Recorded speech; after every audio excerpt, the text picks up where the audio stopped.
तेव्हा पण भूमिका स्पष्ट केली की कुंभमेळा हा हिंदू धर्मासाठी फार मोठा उत्सव आहे. तिथे सगळे हिंदूंचीच दुकानं लागली पाहिजे, बाकी कुठलाही हिरवा साप दिसता कामा नाही, कुठलाही ढियाली ओळवळ करता कामा नाही. कारण का काही गोष्टी तुम्ही समजून घ्या.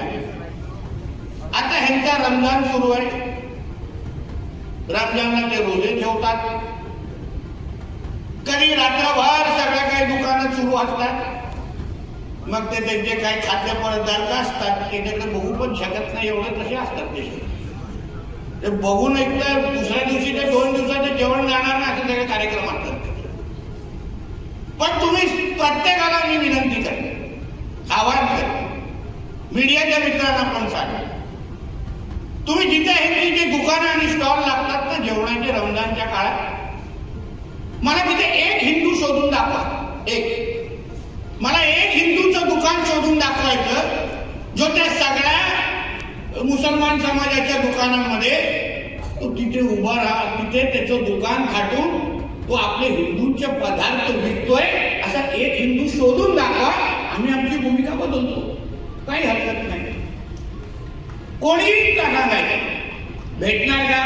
तुम्ही एवढे अनुभवी लोक आहे, ज्येष्ठ लोक आहे, धर्मासाठी काम करणारे असंख्य हिंदुत्वादी विचारचे कार्यकर्ते, एक पण तुम्हाला भेटणार नाही. का भेटणार नाही? कारण की त्यांच्या मूळ धर्मामध्ये, इस्लाममध्ये, कुराणमध्ये लिहिलेलं आहे आपण सगळे त्यांच्यासाठी काफीर आहोत. जे मुसलमान नाही ते अन्य सगळे मुसलमान नसलेले लोक हे त्यांच्यासाठी काफीर. आणि म्हणून कुराणमध्ये लिहिलंय की काफिरांकडून काही विकत घ्यायचं नाही, कारण का मग ते त्यांच्या अल्लाला मान्य होत नाही असं त्यांच्या त्या धर्मामध्ये कुराणमध्ये लिहिलेलं आहे. आणि ते सगळ्या ते पाळतात. अगर ते पाळत असतील, ते प्रामाणिक पद्धतीने जे जे त्यांच्या धर्मग्रंथामध्ये लिहिलं आहे ते सगळ्या गोष्टी अगर ते पाळत असतील तर मग आपल्याला सत्ता घ्यायला लावण्याची गरज आहे का? ह्या बाबतीमध्ये कधीतरी हिंदू समाजाने विचार करा. मग आम्ही ते करतोय, जोशीजी करताय, मग काय वेगळं आहे? अगर त्यांच्या रमजानच्या काळात त्याला दुकानं कुठे हिंदूंना थाटण्याची परवानगी नाही, त्यांच्या ईदच्या वेळी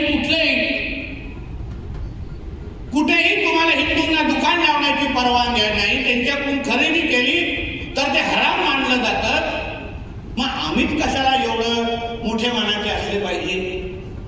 आम्हीच कशाला सर्व धर्म भावच्या कॉन्ट्रॅक्ट हिंदूंनीच घेतलाय का? त्यांनी काय मोडण्यासाठी ते लोक बसले का?